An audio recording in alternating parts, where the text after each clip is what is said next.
As a volunteer doctor, Rao Mohammed Adil Nawab, CEO, Ilm O Irfan Technologies, delivered this free online course from the platform of Fazal Qadir Khan Islamic Institute, Islamabad, Pakistan.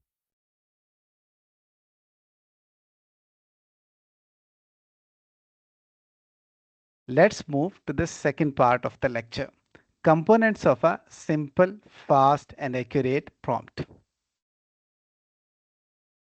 Components of a prompt. आपसे humble question ये है कि एक simple, fast और accurate prompt के कितने components होते हैं। एक सिंपल, फास्ट और एक्यूरेट प्रॉम्प्ट के 4 कंपोनेंट्स होते हैं। Number 1, task definition. इसमें हम स्पेसिफाई करते हैं एक्शन, यानी हम एग्जैक्टली जनरेटिव एआई मॉडल से क्या करवाना चाहते हैं। Number 2, context. इसमें हम अपना बैकग्राउंड सेट करते हैं। Number 3, input. इसमें हम जो ज़रूरी डेटा और इंस्ट्रक्शंस हैं वो प्रोवाइड करते हैं। Number 4, output. इसमें हम जनरेटिव एआई मॉडल को क्लियरली बताते हैं कि हम उससे क्या डिज़ायर्ड आउटपुट चाहते हैं और उस आउटपुट का क्या फॉर्मेट होना चाहिए। इंशाल्लाह जो नेक्स्ट स्लाइड्स हैं इसमें मैं 2 एग्जांपल्स प्रेजेंट करूंगा और उनके ज़रिए से ये एक्सप्लेन करने की कोशिश करूंगा कि अगर हम जो 4 कंपोनेंट्स हैं एक इफ़ेक्टिव प्रॉम्प्ट के, उनको सही तौर पे समझ लें और लिख लें तो हम इफ़ेक्टिव प्रॉम्प्ट्स लिख सकते हैं। So let's move to the examples. Example 1, translating text. Information need, translate a text from English to Urdu language. मेरी इंफॉर्मेशन नीड ये है कि मैं इंग्लिश लैंग्वेज से उर्दू लैंग्वेज में एक टेक्स्ट को तर्जुमा करना चाहता हूँ। आपसे हम्बल क्वेश्चन है कि इस इंफॉर्मेशन नीड को पूरा करने के लिए टास्क डेफिनेशन, कॉन्टेक्स्ट, इनपुट और आउटपुट क्या होगा। Number 1, task definition.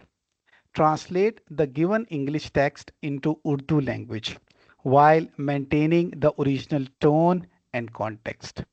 मेरी टास्क डेफिनेशन ये है कि जो दिया गया टेक्स्ट है उसे इंग्लिश लैंग्वेज से उर्दू लैंग्वेज में तर्जुमा कर दें, लेकिन जो टेक्स्ट की ओरिजिनल टोन और कॉन्टेक्स्ट है उसको बरकरार रखा जाए। Number 2, context. As a machine translation expert, यहाँ पे जो मेरा कॉन्टेक्स्ट है वो मशीन ट्रांसलेट एक्सपर्ट का इसलिए है कि जो मेरी इंफॉर्मेशन नीड है वो टेक्स्ट ट्रांसलेशन है। Number 3, input. Data, respect the humanity. Respect the humanity वो टेक्स्ट है जिसको मैं इंग्लिश से उर्दू में ट्रांसलेट करवाना चाहता हूँ। Instruction, ensure formal and culturally appropriate language is used। मैं जनरेटिव एआई मॉडल को ये इंस्ट्रक्शन भी देना चाहता हूँ कि जब वो इंग्लिश से उर्दू में तर्जुमा करे तो इस बात को यकीनी बनाए कि वो तर्जुमा फॉर्मल भी हो और जो उर्दू ज़ुबान का कल्चर है उसके मुताबिक हो। Number 4, output. Provide the translated text in Urdu language in the format translation colon translated text. मैंने जनरेटिव एआई मॉडल को क्लियरली बता दिया है कि मुझे जो ट्रांसलेशन चाहिए है इंग्लिश टेक्स्ट की वो उर्दू लैंग्वेज में चाहिए है और उसका ये फॉर्मेट होना चाहिए। आपसे हम्बल क्वेश्चन है कि अगर हम अपनी टास्क डेफिनेशन, कॉन्टेक्स्ट, इनपुट और आउटपुट को कंबाइन करें तो एक इफेक्टिव प्रॉम्प्ट क्या हो सकता है।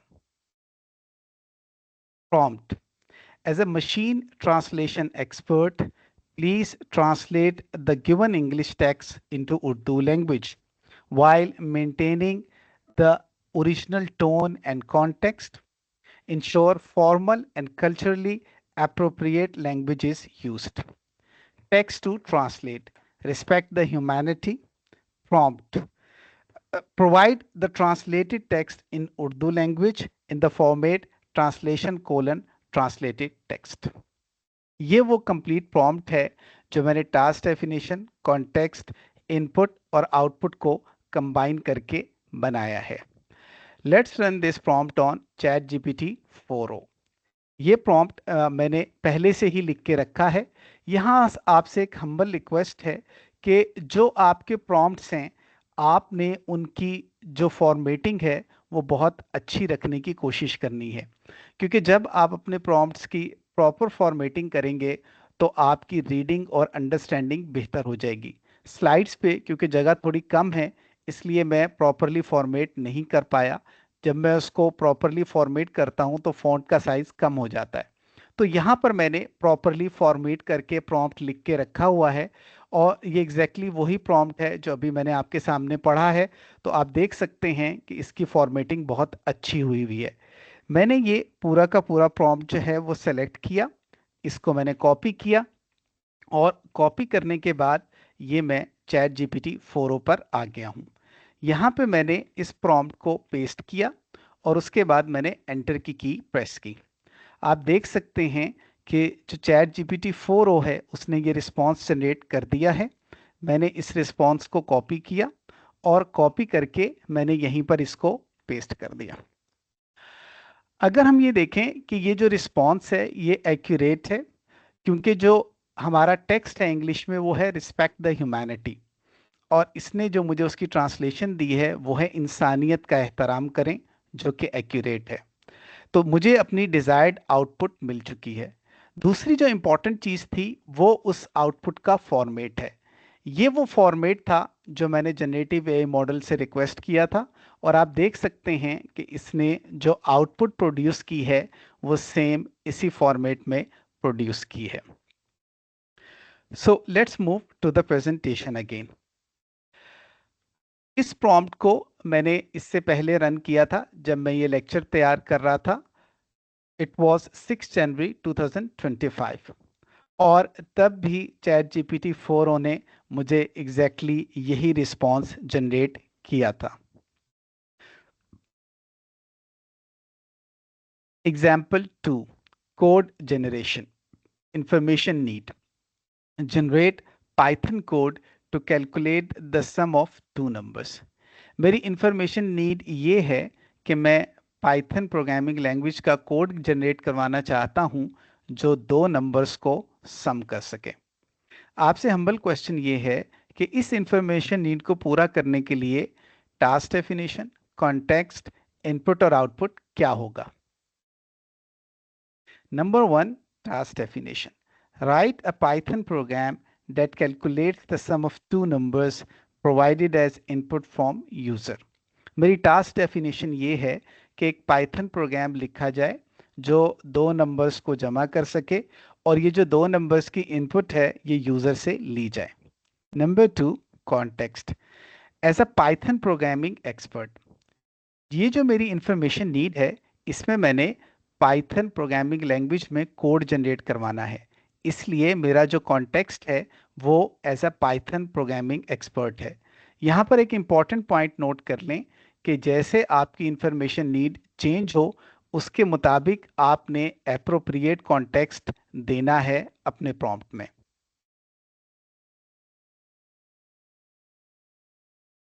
Number 3, input data. Number 1 and number 2, मेरे पास डेटा में दो नंबर्स हैं, नंबर 1 और number 2।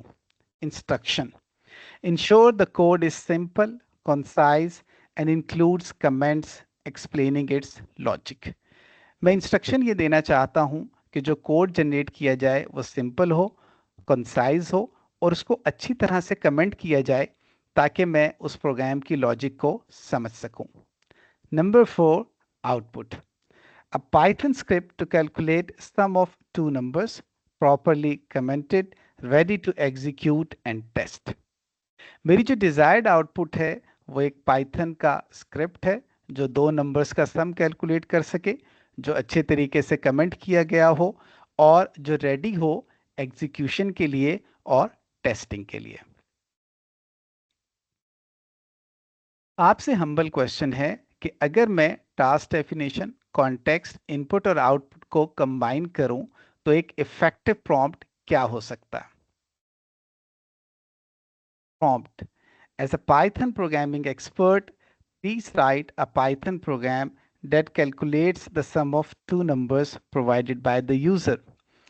Ensure the code is simple, concise, and includes comments explaining its logic. इस प्रॉम्प्ट को हम चैट जीपीटी 4o पे रन करके देखते हैं. अगेन आपसे हम्बल रिक्वेस्ट है कि आपने फॉर्मेटिंग का खास ख्याल रखना है. ये मैंने इस प्रॉम्प्ट को कॉपी किया और कॉपी करने के बाद मैं ये रीसेट कर रहा हूँ ताकि जो पिछली कन्वर्सेशन है उसका कॉन्टेक्स्ट इसमें शामिल ना हो. और मैंने इस प्रॉम्प्ट को पेस्ट किया. पेस्ट करने के बाद मैंने एंटर की प्रेस की और आप देख सकते हैं कि चैट जीपीटी 4o ने रिस्पॉन्स जनरेट करना शुरू कर दिया है.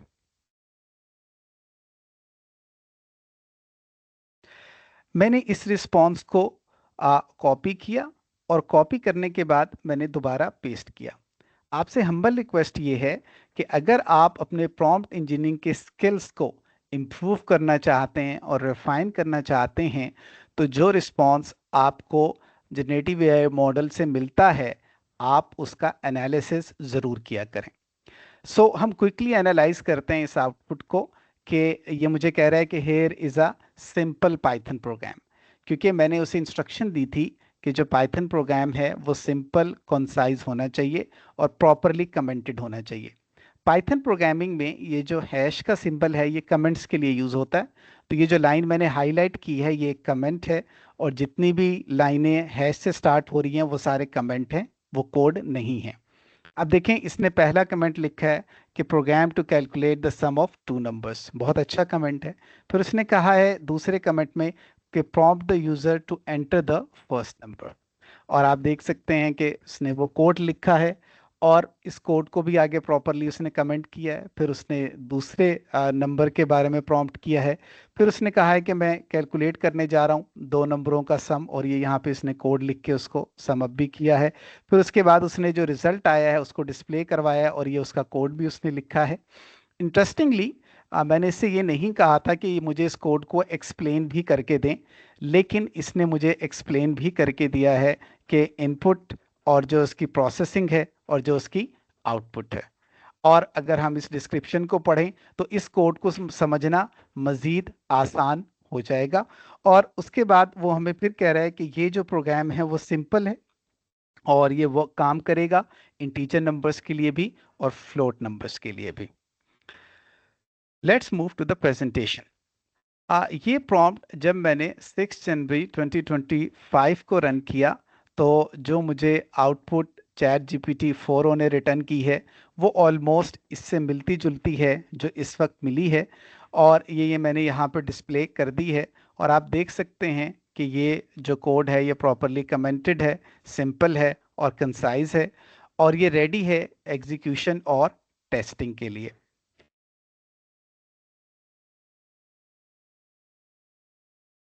और यहाँ पे ये हमारे प्रॉम्प्ट की जो आउटपुट है वो ख़त्म हो जाती है.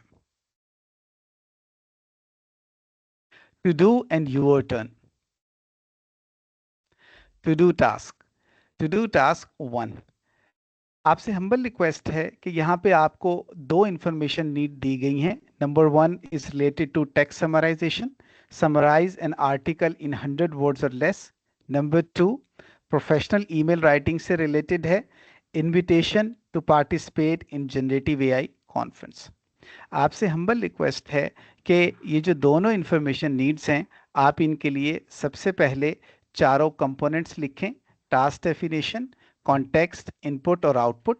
और उसके बाद उनको कंबाइन करें कि एक फास्ट, सिंपल और एक्यूरेट प्रॉम्प्ट बन जाए. Your turn task.